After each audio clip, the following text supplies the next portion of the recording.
Caving is a very, very specific situation, like climbing Everest, Yeah. where there is no possible reason for you to be there by accident. Humans shouldn't be in caves. No. We shouldn't be on mountains. There's no reason. We should be on the ground. Near a Flat body sea of water. level. Yeah. Yeah. Just be at sea level. What's the problem? Sea level, near a body of water. Yeah. That's where we need to be. That's where we are, like, evolutionarily, we should be there. We shouldn't be in the desert. You can go up a hill. A You can hill go is up hills. fine. Once it reaches mountain status, think twice, I would say, Yeah. you know? We don't belong on the mountains. Yeah. We We're don't not belong in the deserts. We're not built for it. No. We don't belong a lot of places. Outer space. We don't belong in Deep space. sea. Enough of that. No. No. Stay on dry land Mhm. is what we say. Yep. Yeah. Sea level. They said that we'd grow out of it. Well, the joke's on them, that's just our brains. We're eccentric, loud, and stubborn. And most of our clothing is covered in stains. It's not a deficit of attention. There's just too much to think about. So if executive dysfunction becomes a little too much, if you forgot why you came in this room, or you're hypersensitive to touch, then put on your seamless socks and come join our little flock. Bitches stimming together, we're weirds of a feather. Weirds of a feather. All right, let's do some room sounds. Room sounds. We get a cozy here. Okay. Okay. Is that how you want to be No. for the recording? don't. You sure? Yeah. All right, you can if you want. No. Just a head. Yeah, just a What I floating need head. is like a bright green blanket, so I can be very like green Green screen. Oh. Could use And then that. we could just be heads Yeah. talking. Oh, I would love that. I'd love to be a floating With head. like different backgrounds. We could be in we space. could change our outfits. Yeah, put us in different things. Yes. Yeah, or I guess we could just be two talking heads. Two talking heads in Yeah. space. That could be the podcast name, Two Talking Heads in Space. We're changing the name of the podcast. Yeah. Two talking heads in space. Is this correct? Okay. Yeah, the only way I will be on camera is if I can just be a floating head. Yep. That's my compromise. Except for right now, we're on camera. Yeah, well, maybe. We'll see if this We'll sees the see. light of day. We'll see. Just Yeah. like the last one.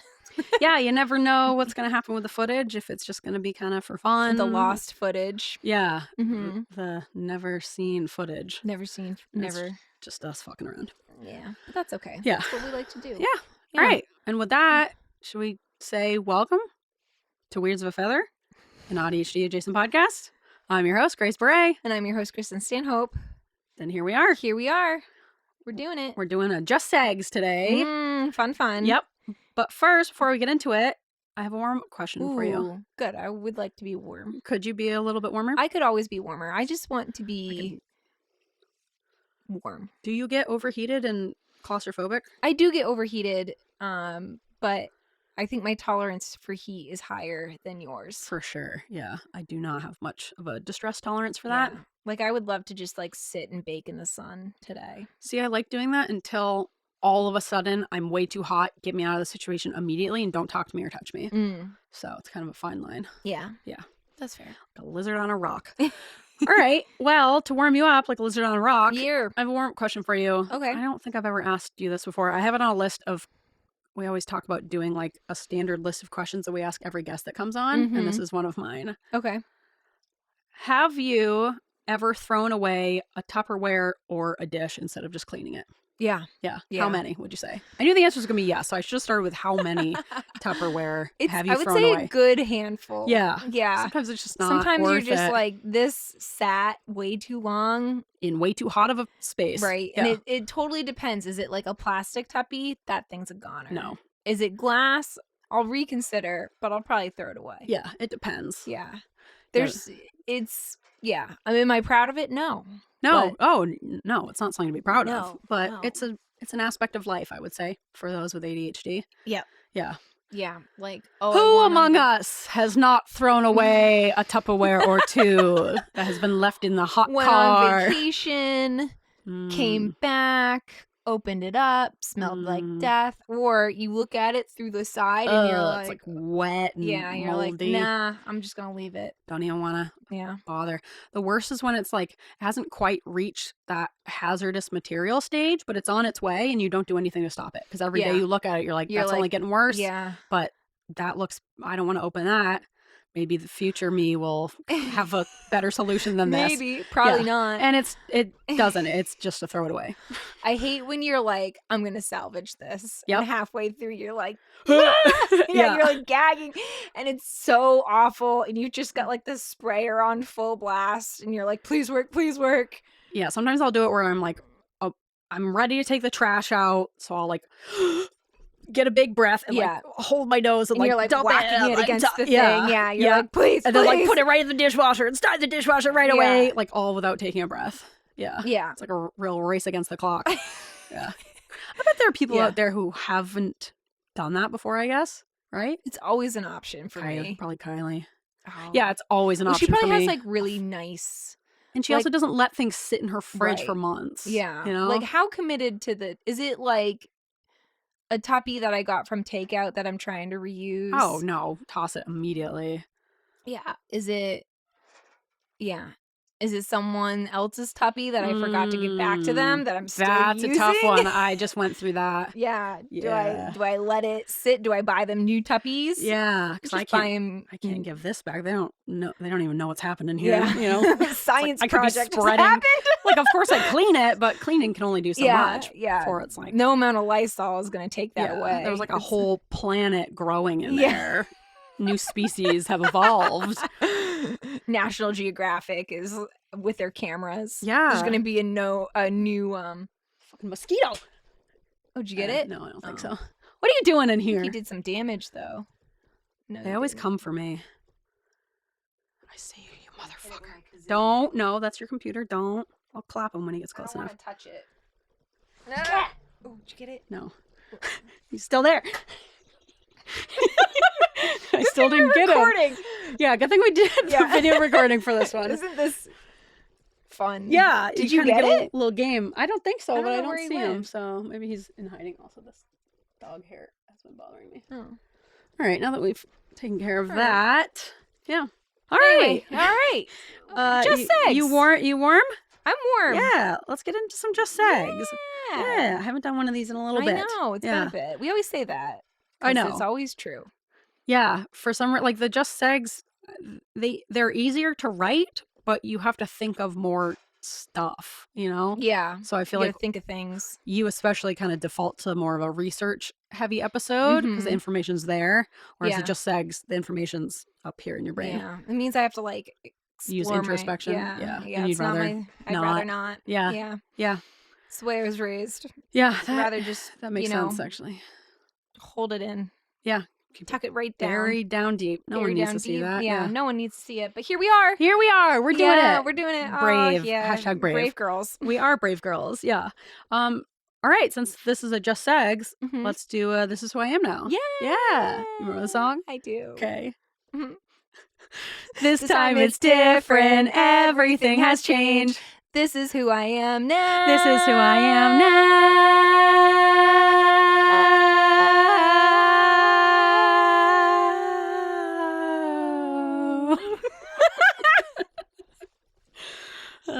Really a big fan of that falling off a cliff technique. Yeah. Well, I think it's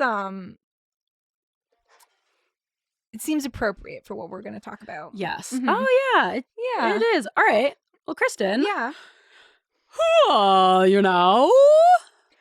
It's weird because we both had like a synchronicity where we both came to like similar things. Yeah, isn't that strange? I am a Mount Everest accident story watcher. Okay. On TikTok. All right. Everest-Adjacent TikTok. Yes. Yes. I'll call it that. Okay. But not like just stories about Everest in general. You're specifically listening to stories about people dying on Everest or accidents. If you dive into Everest, you have to, it's not just a mountain where you just hike up. The base camp is so many feet elevation, and you have to like acclimatize for like a month at the base. It's the buildup. You have to know the backstory behind Everest before you get into the like depths of Everest. And like all the base camps are like these little mini towns in Nepal where like there's a whole community like catered to these like billionaires who go and want to like feel something for the first time in their life, you know? Yeah, so they want to conquer. Yeah, they need to conquer something. Conquer death. Yeah, honestly, like just get to it. Yeah, you know. I mean, some of them do. That's the one experience you haven't had yet. Exactly. So you have to know the backstory because it's not just like. It's crazy. There's like, I forget how many camps there are. There's a couple camps. There's at least like 4. And then usually what happens is you get to like the 4th or the second to last camp, and then you have to wait for a really good day, sunny day, and then you basically sprint to the top. And then you have your Sherpa with you who's guiding you, and is unfortunately a lot of times the Sherpas end up dying because if anybody gets behind, they're the ones who have to like go back and find. It's just poor like, Sherpas. I know, it's really like devastating, and I don't know, and I know that's like their livelihood, so that's like. I know, it's like they're stuck in this terrible cycle of like that's how they make their money. That's how they make their money and support their family. Yeah. But it's like it sucks that that's what they're doing. They have to risk like their lives so repeatedly white risking can, climb a mountain and make like bad judgment calls. And all of them are like, everybody told them they should turn back, but he said nay. That and then drives his wife me crazy because of it. Yeah. Because they act like they're doing something noble when it's like, no, it's noble and honorable to listen to someone else giving you a warning. I don't think it's tough to ignore warnings from locals saying this is dangerous. Right. And it's like, they're like, we're going to do everything we can to get to the top today. And you're like, or just say you didn't, you know? Yeah. What if you just didn't? Like, I think that's so much more impressive. There's also that like sunken cost fallacy of like, you've spent so much money and time and effort getting to this moment. It's your one chance that they're going to do it no matter what. Yeah. But like, if you go up front and be like, if it's not safe, we're not going up. We're, you know, I don't know. I just, there's so many instances where it's always like, you know, everybody told them to turn back and then they didn't. And then so when you're hiking past like Rainbow Road, which is just all different like dead people with their brightly colored equipment and stuff. Yeah, because they can't get them down. Right, they can't get them down. Well, there's actually, because now I'm listening to podcasts about it. There's actually. They're really into this. Yes. There's teams. There's this whole team, and they're like, you know, funded by donations. I gotta find them now. It's okay. They're funded by donations, and their goal is to get the bodies down because it's almost like not only to get bodies down, but to clean up the base camps because there's so much poop up there. There's so much debris and the litter. Poop just stays. Oxygen tanks and everything. So they go up, and so not only do they try and find bodies, but they also try to pick up like the the top of the mountain is littered with oxygen tanks and everything from people just, you know. It's so gross. Just trashing this place that's so sacred to the locals. It's like, what are we doing as a people? Right. Just so you can say you hiked a tall mountain. I know. And it's like, okay, you hiked a tall mountain. And by that, we mean like you had this very experienced person who's a local guide you up a mountain while carrying all your shit, you know? Right. I get that it's a huge thing and you have to, you know, you have to be like this experienced person. Although now people are going up there not experienced.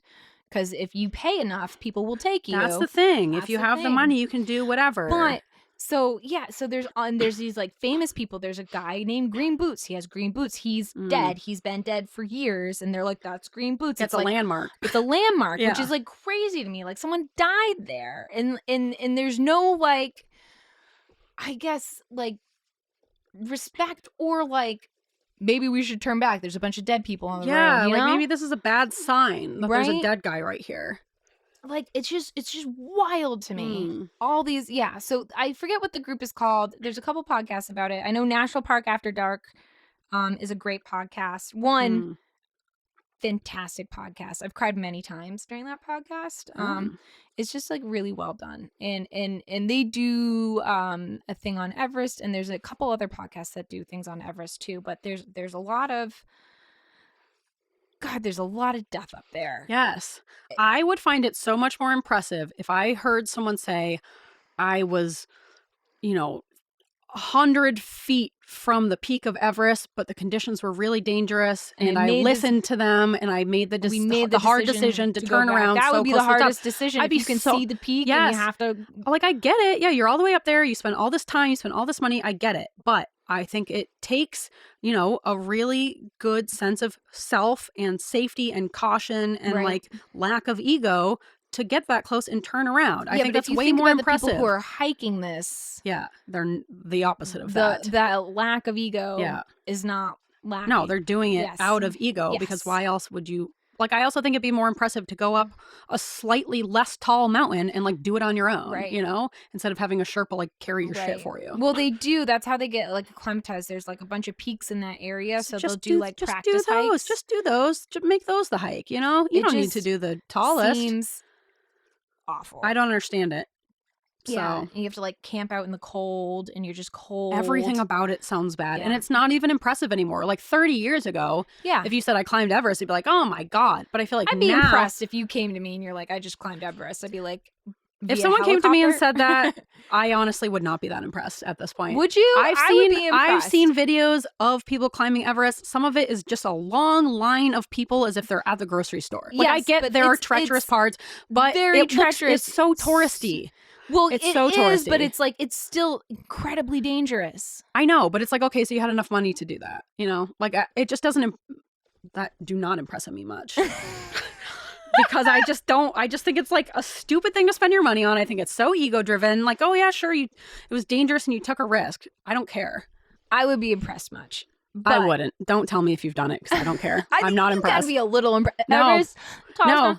It's like cheating death. Maybe if a woman told me she did it, I'd be a little impressed. If a man, sorry men, but if a man told me he did it, I'd be like, oh, good, cool, good for you. It matters to me. I don't think it matters. If you climb Everest, I'm impressed. I feel like men are more ego driven.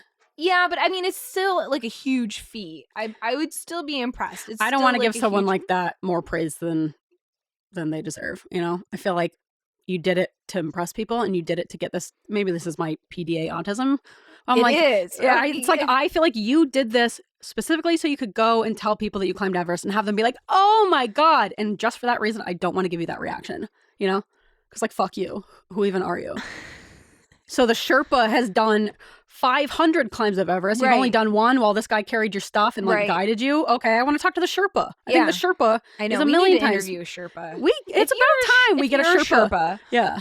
Sherpa. Email us at Weirds of a Feather. We'll have you on a podcast. Yes. Oh my god, we would so much rather listen to you and hear from you than like a rich person who paid you to do your job. Something about rich people sports just gives me ick. That's what I'm saying. It gives me the ick. Like, is it really a sport if you have to pay a bunch of money? Yeah, if it's only accessible to those who have like a ton of money. That being said, I do love skiing.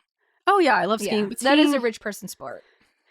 It's at the time, Everest is like wealthy.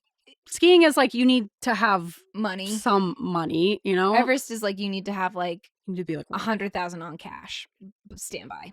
Yeah, plus like all the other outside stuff, like you got to spend so much. I would assume like years training, all the equipment, getting hiring there, the guy, and then also being able to take recovering. Like 3 months off, right? Yeah, and what if you die? You got to account for that. What if you die? Who's going to take care of your family? There's a lot of money and planning required, and so for that reason, I'm out. Yeah, I don't care. You know what else bothers me is polo. just the idea of it. Like, it's so it seems so pretentious. Very and pretentious. Snooty. You know what is a really cool sport? Water polo. No. It's hard. That one. All the action's under the water. Yeah, it creeps me. And they're hurting you down there. Yeah. They're sharpening their toenails. Yeah, I know really I talk about this all the time, but they're doing it. I'm not joking. That really creeps me out, and I feel like that's how you get like some weird fungal infection. Yeah, probably like cutting you with under the water. Get your toenails away from me. Yeah. Gremlin. What's that sport? Explain it. It's on horseback. Yep. I think it's in like Quebecistan. And instead of a ball, you have a decapitated goat. And you pass the goat around and you try to put it in basically a horse trough in the center of the... It was on a Netflix thing. On like the the champions one where they also have the cheese wheel racing? Yes. Okay. What's it called? I don't remember. I do love that cheese wheel. The cheese wheel one. But yeah, no, that is a sport. That is a sport. Yeah. One, I don't think I could lift a headless goat, let alone swing one around on horseback. Why is the goat headless also? I feel like the head just gets in the way. There's horns. Why wouldn't you use the head for the ball? Why not the body? Because it's not cylindrical and it's heavier and it's lumpier and I think that makes it challenging. Yeah. That's the body. That is a real sport, though. That's like whatever that is a sport. Like you're dirty. You probably got goat juices on you. You're covered in blood. In blood. People die from that quite a bit. Do they? Yes. Yeah, you can get super injured. It's like I'm sure a rough sport. Oh my god. Yeah, I don't know what the name is. Okay, cue the music.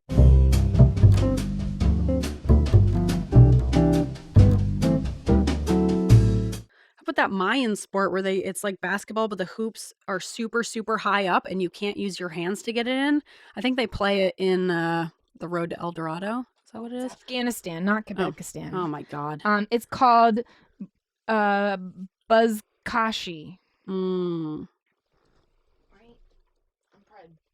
I'm sure you are. Kokbaru. That's what it's called. Oh, Kokbaru. Yes, I have heard of that. Kokbaru. Let's start. But yeah, look at that. There's no way. I'd respect that way more. Way more. Or even the cheese roll. If someone told me they did the cheese roll, I would be way more impressed than if someone climbed Everest. Absolutely. Yes. Yeah. It's like you really were willing to toss your body. Caught it like 4 times in a row. Yeah, that's right. Yeah. One for sure has some sort of connective tissue disorder. Oh, she's gotta. Yeah. She's got noodly limbs. There's no way. Yeah, she's like uninjured. I was just watching an interview with the girl who won it this year. It seems to be girls and women frequently, maybe because they are a bit more bendy and soft. Just bendy. Yeah, you got to be a soft person. Yeah, hard people can't do that sport. No, if you're all elbows, get out of here. You're going to hurt yourself. You would be terrible. Well, I am bendy, but you're bendy, but you're sharp. I am rigid, but soft. Rigid, but soft. Yeah. Bendy, but sharp, rigid, but soft. Okay. Yeah. Grace. Yes.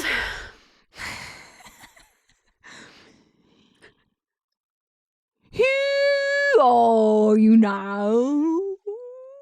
You guys got to see that firsthand. I am a cave accident video watcher, which once again, we did not know that we were both looking into these this things. Conclusion together. Yes, we discovered that Kristen was watching Everest videos. I've been watching cave diving videos. Above and below, as above, so below. The cave diving really freaks me out. The cave diving... way more than anything else. The cave diving is really fun. All right, I'm going to sell you guys on this, okay? Because I get at first glance, it's like, I don't want to watch stuff about that. It sounds claustrophobic. But caving is a very, very specific situation, like climbing Everest, where there is no possible reason for you to be there by accident. Humans shouldn't be in caves. No. We shouldn't be on mountains. There's no reason. We should be on the ground. Flat near a body sea of water. level. Yeah. Just be at sea level. What's the problem? Sea level, near a body of water. Yeah. That's where we need to be. That's where we are, like, evolutionarily, we should be there. We shouldn't be in the desert. You can go up a hill. A hill is fine. Once it reaches mountain status, think twice, I would say, We don't belong on the mountains. Yeah. We don't belong in the desert. We're not built for it. No. We don't belong a lot of places. Outer space. We don't belong in deep space. Sea. Enough of that. No. Stay on dry land is what we say. Yep. Yeah, sea level. And that's why watching cave diving accident videos is so fun because... Fun? Yes. Okay. Enjoyable. Okay. Because it's not going to accidentally happen to me. I'm not going to accidentally find myself spelunking, but isn't like that, it's the slow death that is really sucks. Fun. Because you're just sitting there with your thoughts being like, how'd I get myself in this pickle? Like Nutty Putty Cave. Guys, if you want to get into a fucked up caving story, I won't even say it on here because it'll like upset people. You have to tell me. Okay. We can talk about it on Patreon. Okay. I really want to tell you right now. I can just bleep out this part. Yeah. All right. I'm going to tell Kristen. Okay. This guy thinks that he's going head first into this tunnel that's supposed to open up into a really big room. Yeah. But you have to go, I guess, head first down into it. Why? He thinks he's in the right place, arms down by his sides, goes head first. It's not the opening. It's just a little tunnel offshoot that has a dead end right after he gets down it. So he's stuck. They pull him back out. No. His body is still there to this day. He goes head first, arms down by his sides, down into this tunnel, thinking he's just going to like tumble head first into this big opening. Instead, it's just a very small tunnel with a dead end. He gets down there, wedged in. He's like at an angle like that. Can't go forward anymore. They can't dead get him end. out? He's stuck. The way he's at, because of his knees, there would be no way. There's no way to pull him back out. And he's so tightly wedged in there. No. There's nothing they can do to like get any type of like rope around him or anything. Oh my God. He's stuck there upside down. They try for hours and hours and hours to get him out. Can't get him out. They have to leave him there and he dies. And his body's still there because they can't get him out. Oh my God. Yeah. It's like Everest. Yeah. But like worse. Worse. Because truly, why did you do that? There was no reason to do that. It's not even that impressive. Like, at least with Everest, some people will be impressed if you say I climbed Everest. If you're like, I explored Nutty Putty Cave, it'd be like, okay, cool. Yeah. That'd be the first question of like, oh, what? Why? Oh I guess. God, that's awful. Right? Like, it's not like you're not even really doing this for glory. I just don't really. I truly don't understand it. I don't understand the desire for people to do it. The worst is when scuba diving comes into the picture and now you're caving and scuba diving. Let's put two very dangerous things together. Yeah. And the combination makes them a million times more dangerous. And let's just do that for fun. So that's what I've been doing recently. I've been watching them in the mornings on YouTube when I get ready. Just like something fun and light to start with. Is that the one? Because I get my TikToks every once in a while because I've been on Everest TikTok. So then they're like, "What if do you like cave stuff?" And I go, "No." Say yes to some cave stuff. Do they have like very like diagrams showing the Okay, yes, we're watching the same thing. Okay, yeah, yeah. I watch them on YouTube because I don't want to go on TikTok right away in the morning, so I'll just find like longer form cave accident content on YouTube. God. So now all my YouTube suggestions are way to start cave. the day. I kind of like it because it reminds you, like, hey, I'm not them. You're not head first stuck in a cave, and isn't that a nice day? Do people still go in that cave? Yes, and they just go around the guy. Well, the guy's kind of off on the side because that tunnel didn't go anywhere, and no one needs to go in that tunnel. They're at least they're like, don't go there. Yeah, you can see his feet. Yeah, I think they might have closed off that portion. Probably should have. We just shouldn't be in caves. We're not big enough. No, and sometimes the caving accident, like you might think, what if there's how many things can go wrong in a cave? Lots of different things. You can get wedged and stuck. That's the rocks. The worst. The rocks can shift and wedge you, which you weren't expecting. Yeah. You can be crawling through something, rock shift, fall on top of you, and then you get stuck that way. No, I don't there want can any be of this. Gases that come up from the ground, carbon monoxide. Oh, there was the one. The earth is telling you not to be here. Don't. But my body. But there was one that was like, I think it was in like Oslo or something where's that? In Sweden? Yeah. Right? I hope it's Sweden. Europe. Yes. Is it Sweden or Finland? I don't know. Someone will correct us. I'm sure they will. I'm sorry, guys. I'm sorry, Matilda. There was one where it was COVID, and so everything was shut down in the city. No. And so someone discovered this old like wartime bunker beneath the city that was like this huge open cave.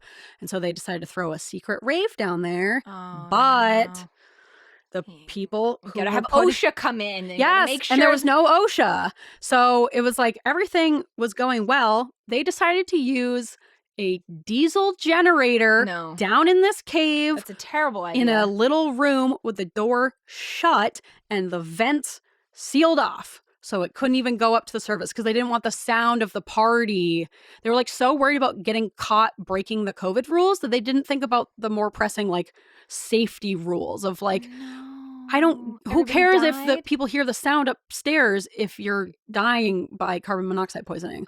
So did they die? No, I don't think anyone died somehow, but it was like slowly leaking out. And of course, the only way in and out of this bunker is like this really tiny, tight little tunnel where you have to you have climb to have multiple up. exits, and they have to be clearly lit. That's well, why we have OSHA. OSHA was not involved in this. That's why we have the people who do wasn't that in America. for the safety. I know, but I guess it was just like slowly leaking out, and it was like slowly giving everyone carbon monoxide poisoning. But luckily, someone opened the door where the generator was, and then all the carbon monoxide came out all at once, so and like knocked that guy out. Yeah, I don't know if that guy died, but essentially, if it hadn't happened that quickly, they all would have just like slowly suffocated and died down there. But because luckily he opened it and like passed out immediately, they could tell, because carbon monoxide is odorless and colorless. Yes, you can't see it. Yeah, or you just kind of like get smell sleepy. It. Yeah, you get sleepy and you just never wake up. Yeah, so luckily they saw this big immediate effect on this guy, and then they realized. But then of course there's a panic of everyone trying to get out. There's like 200 people down there. People get out and then they're like stumbling around up top. And of course, like the local police notice, and they're because it's just a bunch of kids coming out of this hole in the ground, like stumbling around. And then they got the fire department to come in. They had to come in and like take people out who had like passed out down there. And we don't even know about radon. There could have been radon. Who knows about the radon situation? No one's testing for radon. Who is looking at the radon? So I think everyone survived, but like, talk about a dangerous situation. There's just so many things that could go wrong in the caving videos. Did I hook you? Doesn't it sound interesting? I don't know. It's like that existential dread of like, you're gonna die based on the decisions that you've made. Yeah. But you're gonna have to wait a while. Slow I hate death. that. Yeah, slow the death? ones where people are like stuck and they have to wait. Yeah, that one. If I'm ever in a cave and there's a remote chance that I might be stuck, just end it. I don't know what you need to do, but I would like a quick death. I don't want to suffer. I want to be gone. All right. I can make that happen. All right. Yeah. Okay, cool. All right. The next time we go caving, I'll make sure to bring a gun. Let you live. Yeah. Just pop. Yeah. They're easy to get in America. Yeah. Like nothing. Yeah. Hand them out to children. Mm-hmm. Okay. Well, great. Now that we've done that, I'm glad that we are both into that. What's on your TikTok For You page? Yeah. Let us know. You guys watching? Are you watching cave accident videos? Or Everest accident videos? Are you listening to National Park After Dark? Or are you normal? Let us know. All right. Next up, we got some I'm So Quirkies, which we haven't done in a bit. I feel like I'm going to sneeze, but... Don't. I won't. You shouldn't. I'm holding it. All right, good. Yeah. Hold it. Beautiful. Yep.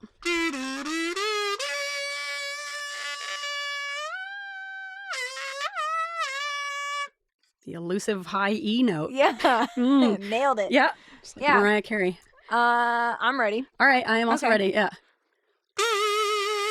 Some people call me spacey, some people call me fun, but I'm just quirky.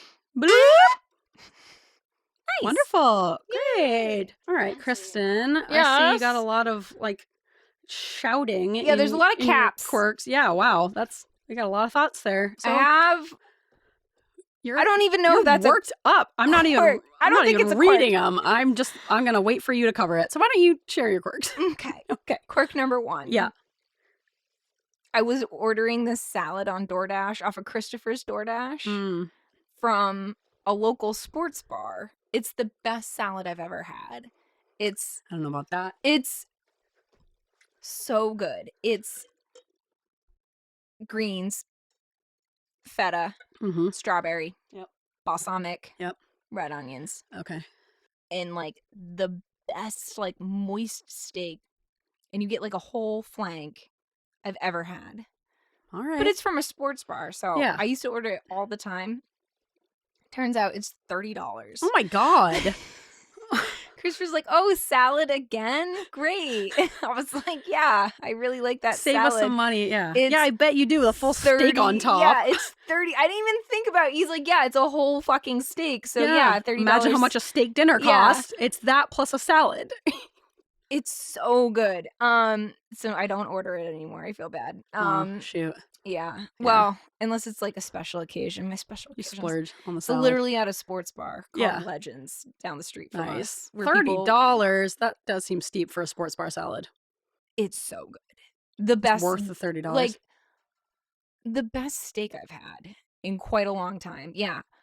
I've been to like Davio's. I know your taste buds and I don't believe you, but like we've been to fancy places. Yeah, but if you have a unrefined palate, what does a fancy place matter? Are you saying I'm not refined? I'm saying your palate is not refined. I'm saying you barely taste your food. This steak, so I'm not the only one because Christopher thinks it's good too. Your flavor advice with a grain of salt. Christopher also thinks it's good. It's fantastic. Okay. All right. It's very good. Okay. I'll choose to believe you. It just happens to be $30, which now that I think about it, that's not bad for like the best steak ever. Steak salad? Yeah, for the world's best steak salad. Yeah. Yeah, small price to pay. One of our first ever, quirk number 2. Yeah. One of our first ever dates that Christopher and I went on. Surprised he didn't leave me after this. I took him on a day hike. Oh, that's right. 4 miles it was supposed to be. And then I got us lost. And then it ended up being 8 miles. Yeah, I would leave you. Yeah. I don't blame you. Yeah. Like, how could you have done this to me? Because he's like, we should be, we've been out here for hours. And he was already unprepared for even a 4-mile hike, it sounds like. That was going to be kind of very pushing his limits. Yeah, he got a ton of chafage and I bet. Yeah. Anyway. Yeah. He loves me. That sucks. He must really love you. Yeah. Yeah. Just stick around after that. Quirk number 3. More often than not, and more often than I should, I think about the one episode of House that I watched. Just where one? This is the only one I've watched. Oh, I think you'd like it as a show. I can't. Oh. Where he's treating some scientist in Antarctica via like telemedicine. And she has some unknown illness. And he's like, we have to do a full skin check. And it's like this weird, like, creepy scene where he's like hitting on her while she's like undressing. And it's like so unprofessional, which is not even my biggest complaint about this episode. But it's just like weird that they're like making it sexy. Like, yeah. Weird. Yeah. And then he's like, you have to take off your socks. And she's like, it's so cold in Antarctica. She's nude. Take off your fucking socks. Yeah. And he's like, 99% of the way there. Yeah. He's going to do a full skin thing. And he's like, okay, you don't have to take off your socks. We'll figure it out. In Antarctica, that's where the problems probably lie. Later on, check the extremities. 20 minutes later, you find out, she had like osteomyelitis of the toe. And she has this like septic reaction to it. And that was the whole thing. And it was such this medical mystery that no other doctor could figure out because she didn't want to take off her fucking socks. I'm like, one, have you not looked at your feet in like months? Yeah, what do you mean you don't want to take off your socks? You got to change those socks. When are you changing your socks? Also, if you won't do it for a doctor, when are you going to do it? When are you changing your socks?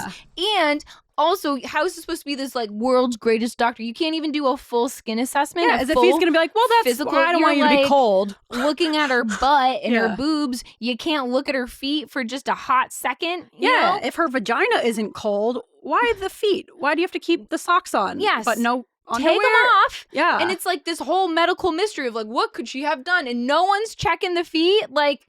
Yeah, that is stupid. What do we do? It just bothers me so much that it was like clocked it from the beginning. I was like, something's wrong with her toe. Yeah. So obvious. Yeah. But 2, that was the whole premise of the episode is no one could figure out like osteomyelitis. So it's not really a mystery. It's not a mystery. It's more like it's just you wouldn't take off your socks. You're a poor doctor because you didn't do a good physical exam. Yeah. Is what I would say. And everybody's like, oh my gosh, what a great doctor. Genius. He figured out the mystery. It's not a mystery. It's that everybody's lazy and they don't want to do a full physical exam. You got to be checking the feet. Yeah. I agree. And also, Antarctica is cold, but presumably you're indoors. Indoors, right? yeah. So, like, it should feel the same temperature as a house. It's probably not, like, 72. Well, yeah, but it's not like cold. You're out in a tent. You're indoors. Right. I can imagine they would have heat there. I would imagine you change your socks every once in a while. I would hope so. And if it's Unless not you're too changing cold, them like in the dark. I can't stop thinking about this episode because it was the whole thing. It was like, we don't know what's wrong with her, and she's a scientist. We need her down here. We can't get her back up to the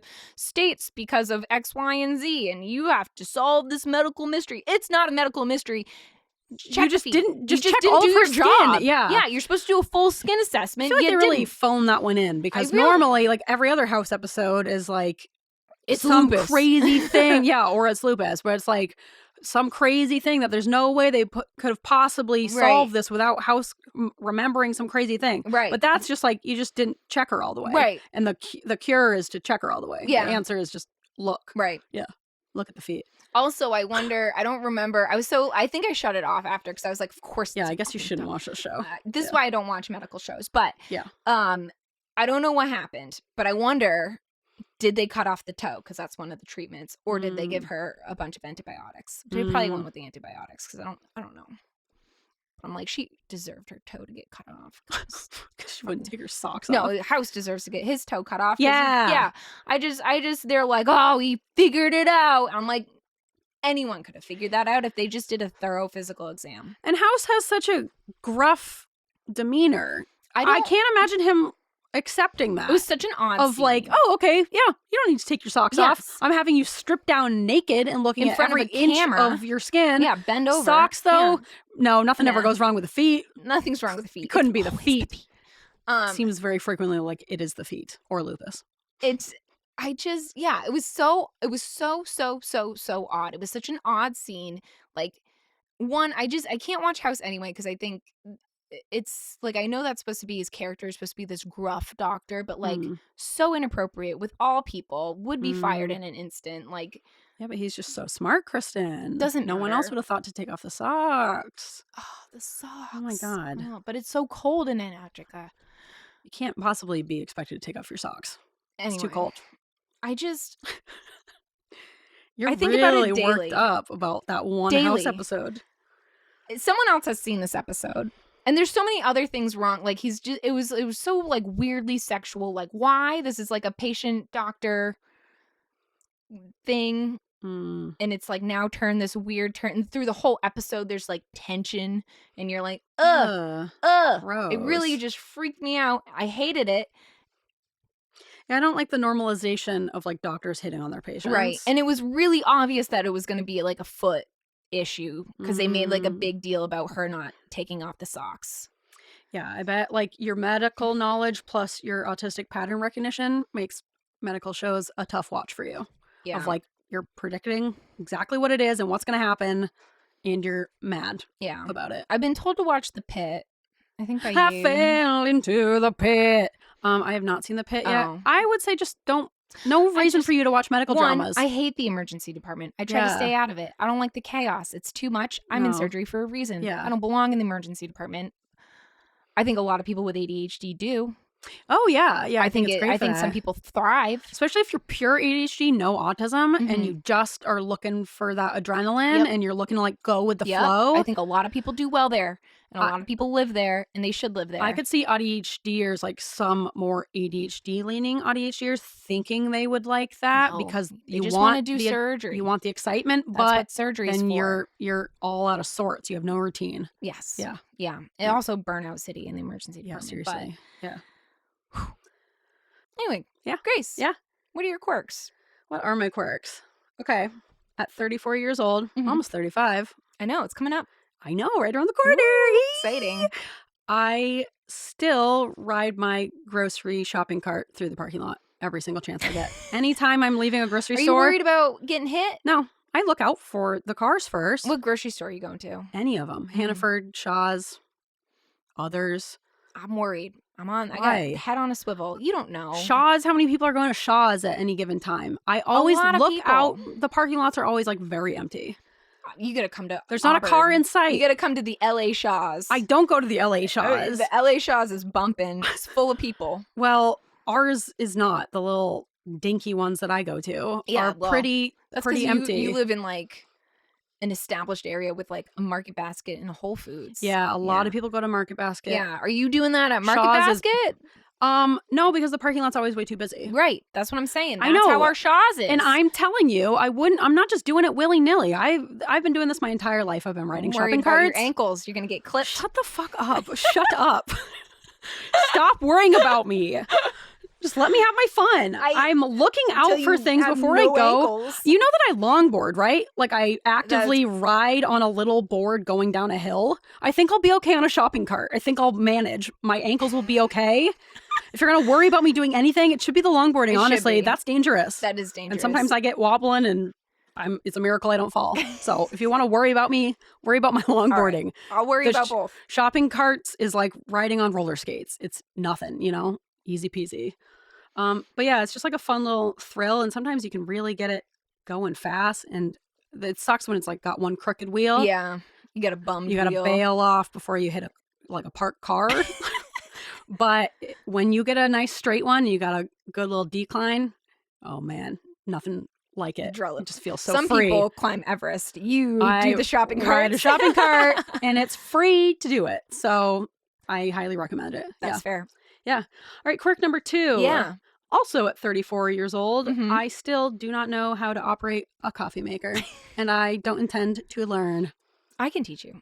I don't want to. You don't want to? No, I'd rather not, because then I don't have to make coffee for anyone. Blissfully. I don't drink it. You don't drink it. Yeah. I don't want to have to, like, if you sleep over, it's like, all right, well, you can wait for Ian to make you coffee, or you can make the coffee. I can make the coffee. I'm a not strong, independent woman. Exactly. And it's a good excuse for me to not have to make people coffee, because I don't need it and I don't want it. I was going to say it's a good skill to have, but is it? it? Like, if you don't drink coffee, why would I need to? You need to learn how to make tea, which you do. I know how to make tea. Yeah. Yeah. That's what I'm saying. As a person, as humanity, I feel like if we have to learn how to do one, tea. I agree. Yeah. If you're going to learn anything, it's tea. And I was about to say, well, I would never need to make coffee, because anytime coffee needs to be made, there will be a coffee drinker there to make it. But that is not true, because I ran into this problem a couple months ago where I was making Ian a birthday cake while house sitting for my friend Lauren, and her teenage daughter was there, and I was trying to make Ian, I wanted to make him like a Matilda chocolate cake for his birthday. This is not the recipe to do it, but this is the recipe I was making, and it required a cup of black coffee. And I was like, oh, well, I can figure that out. No, it took me total probably about an hour to figure out, because I don't drink coffee, and Violet is a teenager, and so she doesn't drink coffee either. And so it was like two monkeys with a wrench trying to figure out how to turn on this coffee maker. And I think it's nice to show teenagers that adults are just kids too. Yeah. We don't necessarily know more just because we've grown, we've spent longer on this earth. It's nice to be not irresponsible, but to be silly together. Yeah, and it was fun to figure out. And like, I thought that I was doing the right thing. What exactly was it? Oh, it's like you need to have the something in there. Filter. No, I know about the filter, but this was like a all-in-one machine where it grinds the beans in the machine and then it sends them down. So there were lots of steps involved. That's a like, lot. It was a lot. And then something about where it like drips down, where you put the filter. I think it was like the hard plastic dripper part. I don't know. I took something out thinking I was helping, and I wasn't. I was doing the opposite, and I made it so that the coffee wouldn't be made. And I thought I was like, preventing it from spilling over by taking this thing out. But no, that was like the total opposite thing of what you want to do. And so that was like a big roadblock. Couldn't figure out how to do it.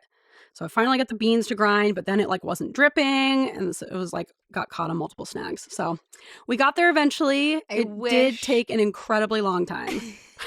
Like too long. Yeah. And quirk number 3. Yes. I've had this written down for a little bit, but when we did our game night over at our friend Gracie's last month, had a nice little lovely game day, and I was making fun of Ian for doing the wrong letter in categories like a few summers ago when we played. You've made fun of him for years. Yeah, because he a few different times did the wrong letter in categories. I think a couple drinks. Yes. Yeah, definitely. And then I proceeded to do the same thing and did the wrong letter. Well, okay, what happened was I did the correct letter. So if you guys don't know categories, you have a list of like 12 different things. Categories. 12 different categories. You roll a dice, a letter dice. Is it die if it's single? Yeah. Okay, you roll a die. 26-sided. Yes, for all the letters, yes. And whatever it lands on, say you got F. Now you have to like come up with an answer for each category that starts with an F. And so the first one I was doing the correct letter where it was like a famous person's name. And so I did a celebrity name that like started with an F, but the last name started with a different letter. Mm-hmm. And then I got stuck on the last name letter. And then I like the last name started with a D or whatever. And then I did the rest of my list all with D's. Yeah. And then that sucks because you had some good answers. I have really good answers. Yes. Just for the wrong letter. Yes. I hate that. It was so frustrating. I was like, well, that would have been a really good answer if that was the right letter. Yeah. So I still read all my answers. They were good. They were just the wrong letter. Yeah. Ian does have a habit of doing that. Ian did it three different times within the same session, and I feel like I'm still allowed to make fun of him for that. And also, I acknowledge my mistake. I laughed at myself. You know? Yeah, you were a good sport. Yeah. Because it happens, you know? But 3 times in a row. Caught up in the moment. You have the time crunch. Exactly. You're stressed. You're like so focused. I love it. I have so much fun. The arguing. It's the best part. I know we've already talked about this, but playing categories with people who don't recreational argue. No. It's the worst. It's so uncomfortable. It's like very like uncanny valley, you know? It just makes me feel like a monster. Yeah. Like I feel like a wild animal where everyone's like, okay, you can have the point. I'm like, no, fight me on it. Tell me I'm wrong. Bring out the dictionary. Right? And when people are like, oh, that's a good point. You made a couple good points. And you're like, oh, okay. Yeah. And they're like, good job. And you're like, what is this, preschool? I know. You're going to give everyone a gold star? Yeah. No, there's a winner and a loser. There's no participation trophy. No. Yeah. You're on the bottom or you're on the top. Exactly. Yeah, I have no patience for people being kind during games. No. Go into sibling. I think it's people without siblings. Probably. Because Ian is not that competitive with games where I'm like, no. And I swear it's people with siblings. Did you ever play Risk? That's like the ultimate. No, but I know you and Nick would play Risk when we would do neighborhood camping trips. Friggin' monster that he is, because he's you know, he's Nick, I'm just a little innocent Nick, and then he would wreck you at like hour 6 when you've had your whole army built up. Yeah, I don't know what he used to do, but I would have like a good strategy. I'm like, I'm winning, and then he would just like. One by one, he'd have this like luck streak, and you're just like, I'm gonna fucking kill I also him. Don't like that. I'll quit. Yeah, I'll just quit. I'm just like, I'm done. Yes, I'm done. Also, hour 6 is like right when he starts to ramp up because he's a monster. Oh God, and like laying in wait. Yeah, my dad and I are like, we're like mentally exhausted. We're done. We can't play Risk anymore. We're done. We just want to sit down. And he's like, time to strike. This is my time. No, I don't like games that are like hours long because the more I've put into it, the more upset I am when I lose. I think categories is the perfect game. Exactly. Like the tides can change. Like even though I messed up that round, I still didn't lose. I still was like second. Yeah. I think I was like second or third. Yeah. Yeah. Out of 6 of us. So wasn't at the bottom. No. Still beat Ian. I was gonna say I didn't want to be mad. It wasn't just Ian, it was multiple people. And it was a lot of people. You, I think. I got you did pretty well. I did. Yeah. That was like my one time I actually did pretty good. Yeah. But I still didn't get first place. Yeah. But that's all right. Anyway. Yeah. You're so quirky. We are so fucking quirky. So quirky. Yeah. All right, and I think we've just officially decided to take out informative info dumps from our Just Segs because they end up going way too long, and it's just not a feasible segment to do. Have no concept of time management. Yep, so instead we are going to skip right over it and go straight into alternative segments! Alternative segments! All right, on this week's Alternative Segments, we're doing inappropriate questions I've asked someone. And I came up with this alternative segment just based on thinking about inappropriate questions I've asked people. Not knowing that they were inappropriate. Or knowing. I think I knew them sometimes as they were coming out of my mouth. Yeah. I was like, this isn't a good question to ask this person. But yeah, for the most part, no, I didn't realize. One of them, yes, I know it's inappropriate and I can't help but ask. But the other two, didn't really think about it. Didn't really think about the repercussions. Kind of just came out of my mouth. Didn't know it was inappropriate. So I should have, but I didn't. Let's hear them. All right. Well, why don't you start? Okay. I just did my segs. Okay. I just have two. Okay. And one is more of like a general, like a category of questions. Poop related questions. Yes. You tend to do a lot of those. Sometimes am forced into it because people will ask for advice on things that are probably poop related. So I can't just give you an answer. I need all the information. So I have to ask. She's gonna ask about your poops. I'm gonna ask about your poops. Yeah. You have a headache? Have your poops been? Well, that doesn't seem quite you as don't cut and know. dry. You don't know. I think you just want to know about people's poops. Well, one, that's the field I'm in now. It was feet, now I'm in poops. I'm in the poop business. Persons and poops. But you can't ask me a question, like specifically one time where someone was asking me about their like stomach issues. Oh, yeah. Of course it's going to be a poop conversation. And then I asked, I was like, well, like, are you pooping normally? What's the consistency? Yeah. I think regular, normal follow-up question. And she said, oh, I don't feel comfortable answering. Well, and then you shouldn't have asked. Man, see, I'm on your side with that one. Because and it was real weird for all of us. And I was like, okay, fine. That's like the number one question people are going to ask you if you say you have stomach problems. Yes. Because that's usually the number one thing that it is. It's a poop issue. I think like you are a bit on the too comfortable with the conversation side. Yeah. I think a lot of people are on the other end of the spectrum where it's like, all right, I get it, it's kind of gross and it's not always great table conversation, but like you don't have to be so weird about it. Like it's something that everyone does. It's not that big of a deal. I feel like some people are like horrified by the mention of it. It's like, well, in medicine, that's what we do. An aspect of the human body. So you can't talk about the human body. There's poop. Yeah. There's lung juices. There's all sorts of stuff. And pee. That's in there. Period blood. Yup. Mm-hmm. It's all in there. Menstruation is what it's called. There's a lot of things. And yeah, I think maybe my normal is not everybody else's normal. And when to rein that in, I'm not quite sure. But should I compromise being me? No. And I won't. No.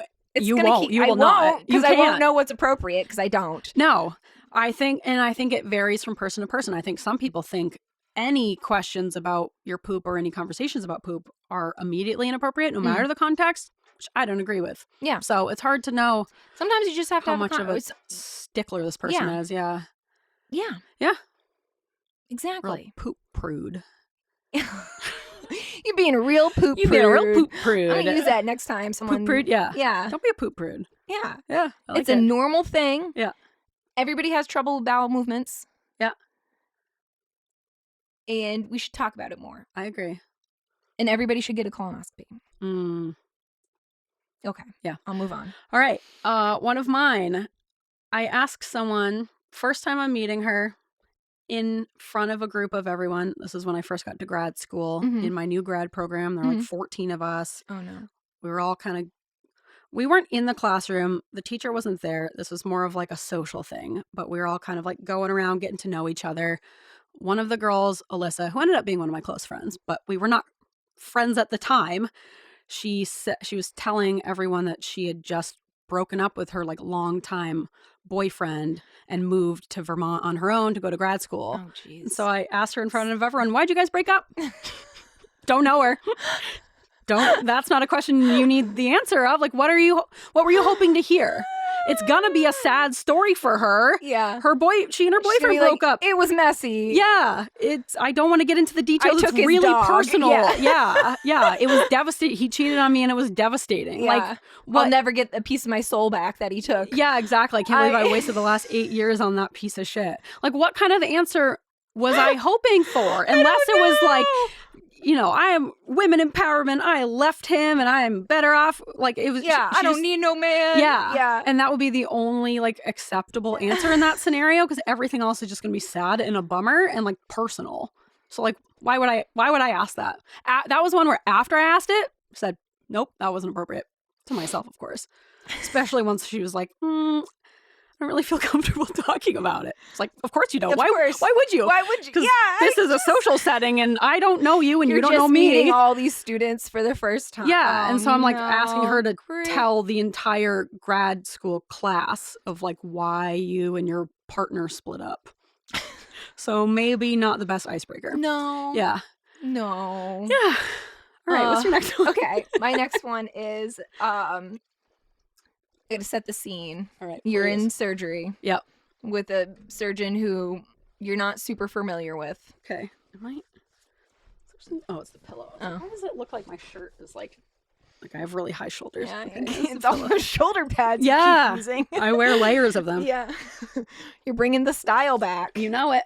Big football shoulders. Yeah, like my shoulders aren't broad enough. You got beautiful shoulders. I like to really lean into my broadness and just puff them up even more. Yeah. My dad tried to get, I already told you this, but my dad tried to give me a compliment one day and he goes, you've got nice football shoulders. And I was like, not a compliment for you, women. Dad. Yeah, thanks, Dad. Great. And I get to be self-conscious about that. Just like my brother told me my nostrils are two different sizes, which is normal. Of course it is. And he's like, your nostrils are like really off. So They're I get to I never would have noticed that about you. I get to be self-conscious about that forever. Great. Yeah. Well, one of my managers at Sebago Brewing Company told me that I had a swimmer's back. So I've been told that too. We have different backs. We do have different backs. How we both have swimmer's backs. We both have swimmer's backs. It's just men's way of telling you got a broad back. Yeah. You muscular back. Apparently, yeah. A tailor but I'm told me that. broader than you are. A tailor told me that. She was the craziest person I've met. Oh, that's right. I think you told me about that weird tailor. Yeah.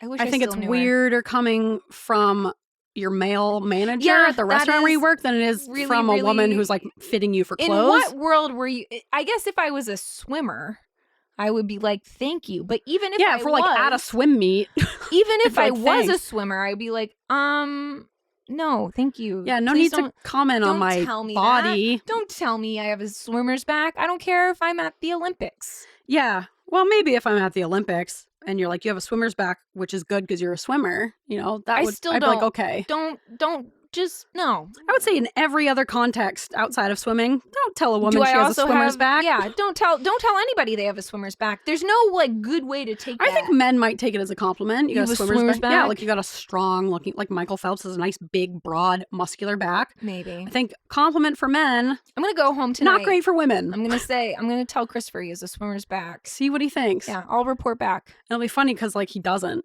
No. No. He's a delicate back. I don't know about delicate, but I just would never look at him and be like swimmer's build. I don't know. Yeah, he doesn't have a delicate back. He just has a back. He's just a guy. He's got guy back. Yeah, he's got guy back. Yeah. And there's Yeah, I don't because stop talking about my back. Yeah, that's what I would have said. Don't to your comment manager on my back. Why are you looking at my back? Why are you looking at my back? That's so look at my front. Enough to make produce a comment, right? That was like weird. 15 years ago. I'm still thinking about it. What do you mean? That's weird. What does that mean? Oh, you know what? I won't stop thinking about ever. I know we're off topic. Us? No. Last week. Yeah. In the OR. Yeah. Mask, goggles, hairnet. It's hard to like identify people outside of work. Someone told you that they recognize your voice? Did I already talk about this? Yes, you did. On the podcast? Yes, you did. Fuck. You Moving did. on. It's all right. I'm still thinking about it. I can tell you are. I'm like, it's weird. I don't know why you're insulted by someone saying they recognize you by your voice. My voice? Yeah. Everyone has a distinct voice. Yeah, but there's like Gilbert Godfrey has a distinct voice, right? Okay, yeah, but lots of other people too. Like Drew Barrymore, I would recognize her voice anywhere. Yeah, it's like lots of people. I don't know. It's never a good thing when someone's like, I recognize your voice. It's better than you have a swimmer's back. Celine Dion over here. You could be. I'm definitely not. You might be. We both know that's not true. You're right, yeah. I think it's a neutral observation that you are taking as an insult. And I would tell you if it was insulting.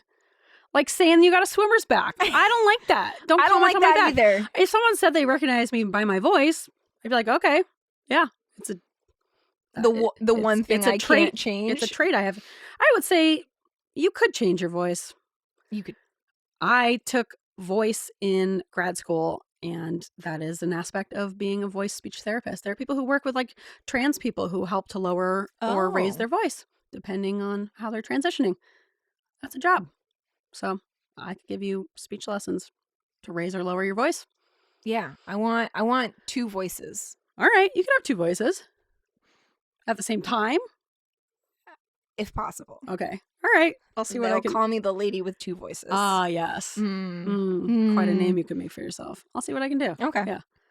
All right. In the meantime, why don't you read your next question? Okay, let me set the scene. Please. We're in the OR. Yeah. You're operating. Okay, I can imagine it. It's taking longer than expected. This is taking so long. I did not expect it to take this long. Very frustrating. I am feeling really fed up. You're working with a surgeon that you're not really familiar with. Who even is this fucking guy? He's also, if not more frustrated. We're both irritated. We're both irritated. It's Friday afternoon.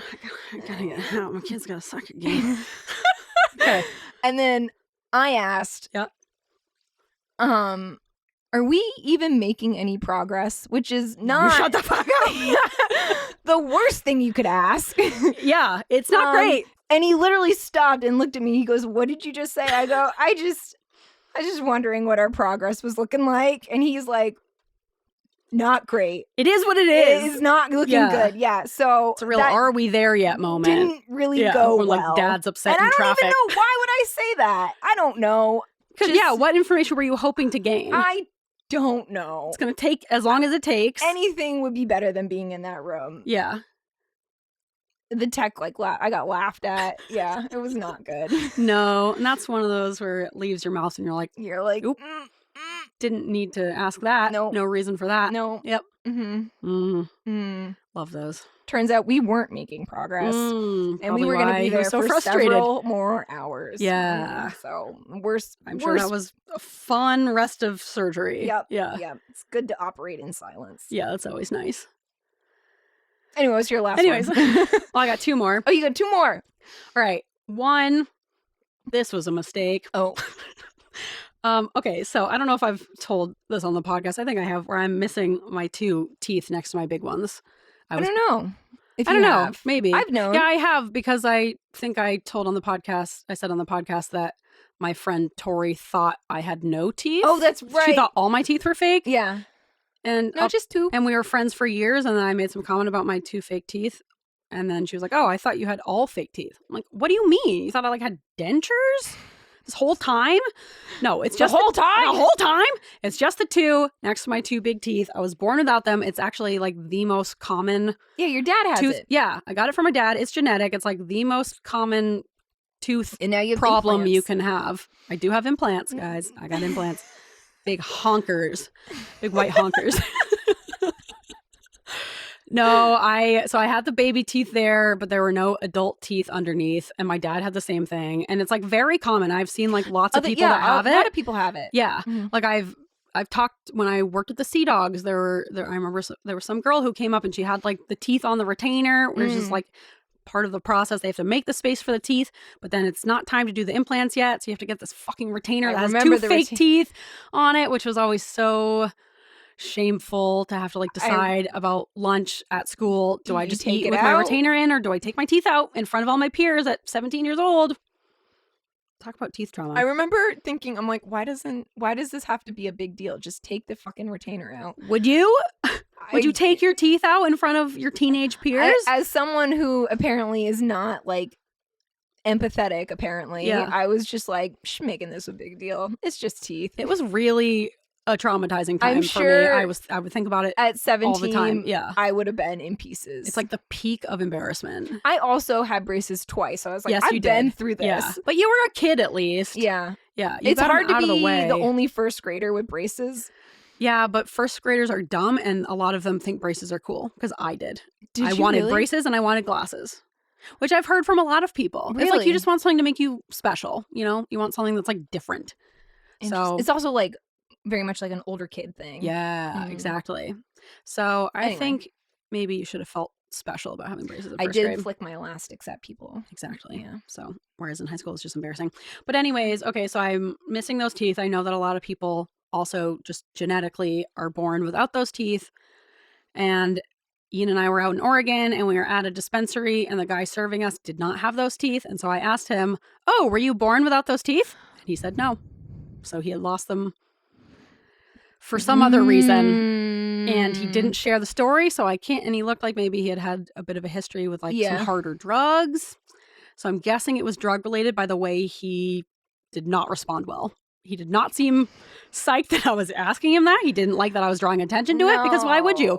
Because I understand the feeling of shame of missing those teeth and being embarrassed about it. You probably didn't even notice that you didn't have those teeth, you know? Exactly. Because otherwise I would have been like, I also was born without those teeth. But since he said no. Then I just looked like I was being mean. Because I was. Because that's a mean thing to point out about someone. I wanted to relate. I know. I wanted to be like, me too. Me too. We have something to bond over. But no. So he just thought I was being really rude and like looking at his teeth just to like make a judgment about his teeth.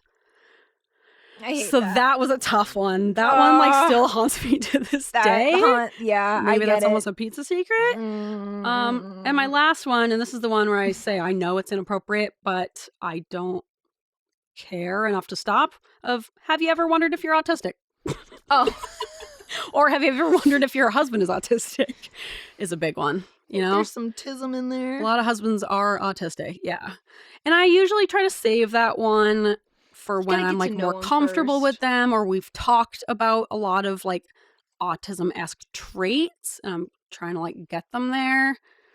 But my approach is still more blunt probably than most people appreciate, but some people appreciate it. The autistic people appreciate it. The autistic people appreciate it. Yeah. But I think, once again, I feel like we are not very much, but we're a little bit in our own echo chamber, because we have these great fans who are like, hey. Yeah, it seems so normalized. Which is great. That's like the purpose of the podcast, is to normalize ADHD, to normalize autism, to normalize AuDHD. Normalize it. Yep. But normalize it. It is not normal. Yes. In not this group. Yes. So in general society, their idea of autism is like the show Atypical, with like this autistic boy who's showing the most stereotypical traits of all time. I hate it. So they're like, no, why would you ask me that? You know? Right. But I haven't gotten that response in a long time. I've gotten better at it. There you go. A lot of the people that I say that to, they like take it in stride, and it's usually people who listen to the podcast where they're kind of giving me feedback and we're talking about it. And that's kind of like just bringing them in of like, have you ever wondered if you are also like us? Or I think it's helpful to hear two examples of two women who are autistic and ADHD. So like once they're exposed to us talking about our own autism, then I think it makes it feel more accessible as opposed to their only experience being like with trained boys, you know? Yeah. So the trained boys are bad. No, nothing wrong with a trained boy.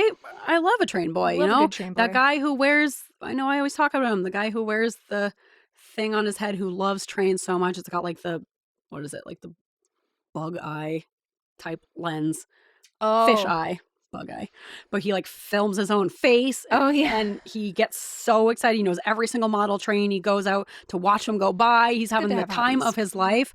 Love a train boy. But they are not representative of most people, I would say, majority. With autism. Yeah. They are like a very small subset of autistic people. And so it's nice to kind of wait until people have more variety in their understanding of autism before throwing in the old like, how about you? You think you're autistic? You know, so I'm learning and I'm growing when it comes to that one. I need to tell someone from work that they're autistic. You want me to do it? They're very much like, I probably have ADHD. But it is for sure. It's both for sure. That's always how it goes. It's always ADHD first. We're not there yet, but we're getting there. But some of the things that they do She's like, I don't know why, but I just really, when too many people are in the room, I can't focus and I can't concentrate, so I can't have too many people in the room. Okay. See, I have the hardest time when people describe like very obvious autistic traits to me without being like, it's autism, it's autism, it's autism. Yeah. Or like when too many people are talking at once, I can't focus, so it's very distracting to me. It must be ADHD. I'm like, it could be. Yeah. I don't like the feeling of this certain material, so I don't use it. True. Okay. Normal. Yeah. Yeah, this is totally fine. Just yeah, we just don't even need that anyway. Yeah. Microfiber. Who needs it? Yeah. Sure. I found that like bringing up AuDHD and talking about it as if it's which it is, its own third category. Yes. I feel like that is a helpful way to still talk about autism while kind of separating them from their preconceived stereotypical ideas of what autism looks like. Because if you just say autism to someone who's never, ever remotely considered it and doesn't have much experience with a variety of autistic people, I think the brain is just like, nope, not that. But I think if you bring up AuDHD of like, have you ever looked into this? It's almost like its own third diagnosis where it can look a lot different from stereotypical different autism. From ADHD, but it's also different from autism. Yeah. It's different. Yeah. Because it's middle ground. Both. Yes. And it kind of different. It's not like 50-50 autism and ADHD. It becomes its own third thing. Yeah. And but every time she says, she just like drops these little things and I'm just like, you'll get there one day. You'll have an outburst. Yeah. Yeah. But until then, it is time to wind down alternative segments. Ooh. Woo! Alternative segments. All right, we are winding down the podcast. Oh, but what is that I hear on the horizon? Open your ears. It's a asymmetrical clapping followed shortly by a train whistle in the background. Still more climping and clomping. Not really any sort of predictable pattern or rhythm. Just kind of, I don't know if like there's a limp involved with the horse or if he has like maybe 7 legs. I'm not sure how they are achieving that noise. Oh, but I also hear a train coming up. Are they moving at the same speed at the same time? Oh, no, look there. Just now, it's the horse oddly galloping atop a train. They are moving together as one unit. And they're headed towards the train station. But first, it looks, oh, what's that? Just caught a whiff in the air of something, a haunting aroma, and it looks like he's a bit hungry. He might make a stop at the old pizza shop. It's time for Pizza Secrets. Excellent. We got All right, there. Yeah. We got there. All right. I knew we would. Yeah, what a journey. What a journey it was. I'm glad we took it together. Much like a horse atop a train. Yeah. It was quite the journey. Journey. Yeah. All right, well, we're already almost at an hour and a half, so let's fly through these quick little Pizza Secrets. Yep. Mine is short. So. Mine is also short and sweet. Let's do the Pizza Secret song. Pizza Secrets, tell me your secrets. Pizza Secrets! Oh, yeah. Pizza Secrets. All right, Kristen. What's your Pizza Secret? We had a jailbreak this morning. Oh, boy. Oh, yeah. Both cats out. Out? The front door onto, and guess what? This isn't even my Pizza Secret. Christopher left the door open. Wow. Not me. I'm usually the one. I was going to say, sounds like a you accident. It's definitely me. He doesn't know about it. Am I going to tell him? Mm-mm. He'll find out when he edits this. Yep. You left the door open and I got both cats back. Luckily, they're both super dumb and they do the same thing. And they just hide under the deck until I find them. Stupid. You could go anywhere. You could go anywhere. All they want to do is sit under the deck and roll in the dirt. And they both did. And then one made it across the yard to the compost pile and rolled in the compost. So I'll deal with that later. Yep. I think you should make Christopher deal with that. Yeah, he's a nice earthy scent to him. And they both, all he wants to do is eat grass and roll in the dirt. So he doesn't go far. Great. Which is, fine. The other one doesn't know what to do. And I don't think he actually enjoys being outside because he came right up to me as if, like, thank God Mom's here. Mom's here. Take me back inside. That's terrible where I go. out here. Yeah, have you been out here? It sucks. Sun's out. It's hot. There's bugs. Yeah, I hate this. Yeah. Why'd you let me come out here? So luckily they like didn't go in the traffic because that was like the front door. I'm like, ugh. But yeah, no, they do every time they get out, it's the same thing. One just immediately under the deck. I knew exactly where he was going to be.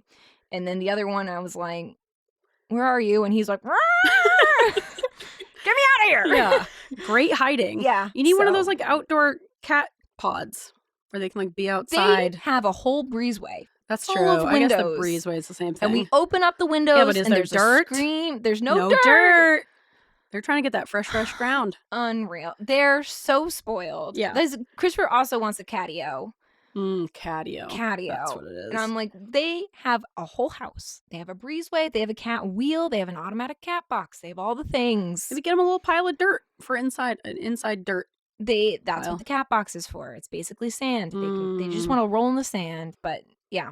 Anyway. Nice. Jailbreak. Yeah. We've resolved Glad it. you got them. No harm, no foul. They're fine. Everybody's fine. Yeah. Everyone's fine. It's but fine. I just like, I texted you leaving. Yeah.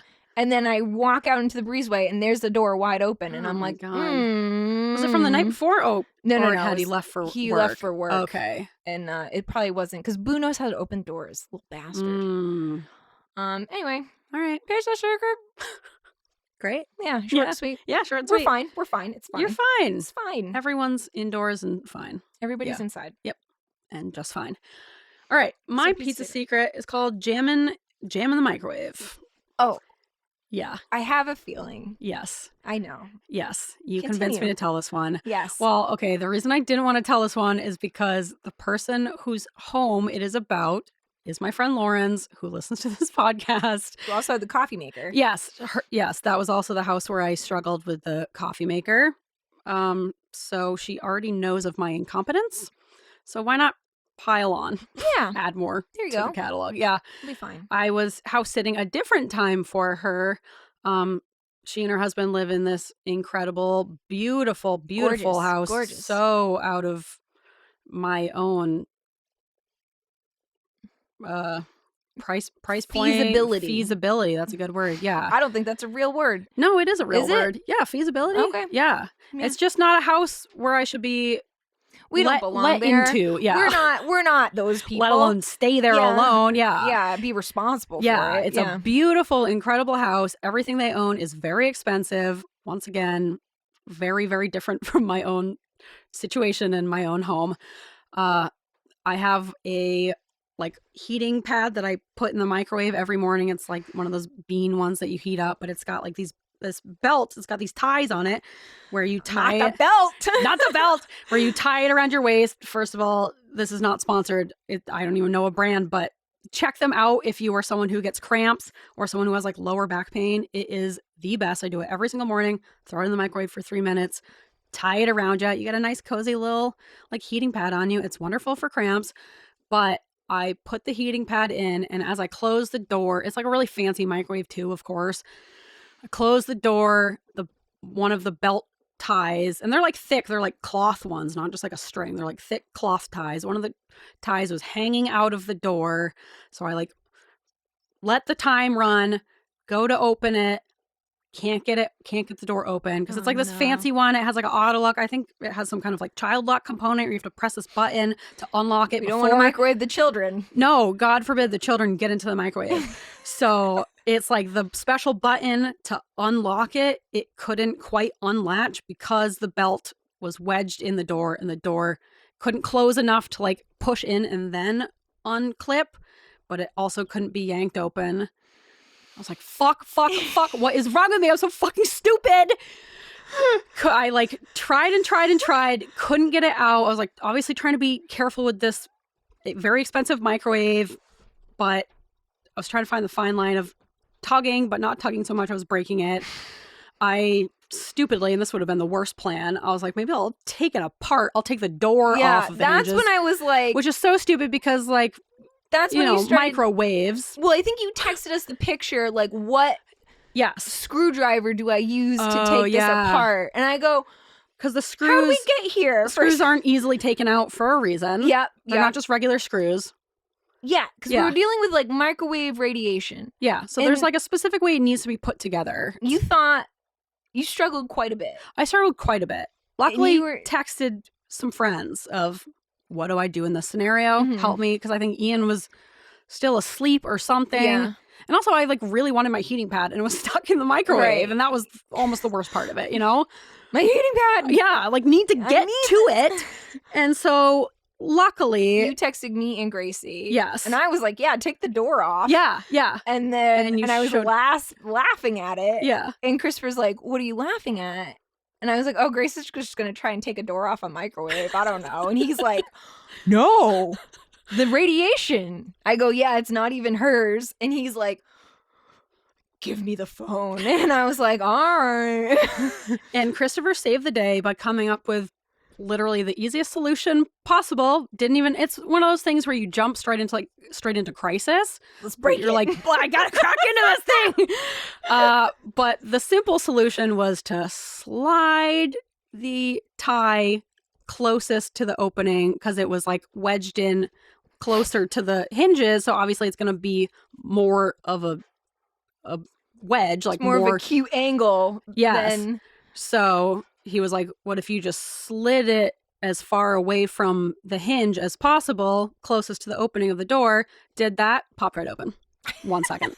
I'm like, oh, yeah. Guess I could have just done that from the beginning. Put away all these screwdrivers. Yeah, I guess I won't break into this $1,000 microwave. What are those people who break into the safes? Yeah, but yeah. You're doing that with a microwave? Yeah, and then he just comes by and just like opens it. Yeah. So... crisis averted. Yeah. Lauren, I did not end up getting into your microwave. I tried. The microwave's fine. The microwave is fine. Fine. Totally fine. I did not break it. Moment of crisis. Yes. Easily resolved. Thank God someone stopped me. Yeah. Well. And I didn't text you because I was scared. Not scared of you. Scared to acknowledge my mistakes, you know? Because I make a lot of them. Yeah, Christopher's like the perfect person for that, though. He loves to come up with solutions. Loves a good problem, and he loves to talk people off the ledge. Yeah, and that's why we are engaged. Yeah, I need to be talked off. You do, yeah, yeah. And he was like, "Let me do that for you over a lifetime." Life. Yeah. He signed up for that. Yeah, that's sucker. You brought this on yourself, sucker. Yeah, yeah. But it's like it's nice that he can do the problem solving without like having the emotion. There's no emotion attached to it. He's like, if he were in this scenario, he would have the emotion to it. Right. Well, no. Even when he's a man, he should work in the emergency department. I tell him this all the time. If there's a crisis, that's like where his brain. Reminding him to clean the cat box. This is why we got an automatic cat box. It's not going to happen. He'll never remember. It's not happening. Yeah. All of a sudden, the basement's flooded. He's like, let me into action. Take apart our cat fountain and use it as a sump pump so we can pump all the water out of our house in an efficient manner rather than just shoveling it into a bucket. And I'm like, who would come up with that? I just cried when that happened. I don't do a good solution. Yeah. I mean, yeah, it worked for me. But yeah, we have different brains. He's very much like a crisis brain. Yeah. And is it probably from trauma? Sure. Yeah. Yeah. But whatever, we'll take it. I don't have a crisis brain. I just freeze. No. You did well when that woman cut her leg at the farmer's market. You jumped straight into action. Well, that's because she fell on me. I had no choice. Did she? Yeah, because she went down, right? Yeah, and right like in front of us. Caught her. We both jumped into action. Well, I kind of just stood stood there. Let a lady fall? Well, that's an example of you not freezing. That's an example of you jumping into action. I think if you know what to do, you'll jump into action. There's a reason I don't work in emergency. If there's not an obvious solution, you're going to panic, you know? Yeah, it's going to be pretty obvious. Yeah. And lady fall, catch lady. Yes. Whereas I didn't do anything. You got me paper towels. You stole them from that guy. I can follow directions in a crisis. I'm not good of thinking what to do in the moment. I kind of also just freeze. Yeah, I think it's hard. I think the hardest part about doing like crisis stuff is you have to have one guy making the rules. Yeah. And if it's ambiguous, or a woman, you got to have one person making the rules, calling the orders, calling the shots. Yep. And if you don't, then it gets like, well, who's doing what? And if you just have someone take control, that's when you like run codes and stuff. That's like the big thing. You have like the person in charge. He or she does all the things. They do all the shots. And even though it's a group effort, you got to have the person calling the shots. Same with like a trauma. Same with like, you got to have a leader that everybody else can follow. And if your leader sucks, that sucks. Yeah. Yeah. Anyway. I'm not great at doing that, but luckily Christopher was, and he really helped me out of a literal jam. So, pizza secret! Sorry, Pizza Lauren. secrets. Sorry, Lauren. Everything's fine. Your microwave's great. Your microwave is just fine. Everything looks fine. Nothing happened to it. Yeah, don't look into this any further than you need to. Yeah. It's fine. Yeah. And trust me to house sit for you again, please, because I enjoy it. She's got a beautiful hot tub. Oh, yeah, that thing's and nice. the two handsomest, bestest dogs. Goodest boys ever. Of all time. Sweetest what are boys. Good stuff. Gustav and Feynman. Adorable. Yep. All right. That's been our show. Yeah. Thank you guys for listening. You can follow us on the things. Yeah. Such as Instagram, TikTok, Reddit. Finch. You can send DM us your little friend thing and we'll friend you. Yeah. We can drink water together. Yes. Or do other things. Yeah. Do you have a goal? Whatnot. Let's do goals. Yeah. You can check out some bonus content on Patreon.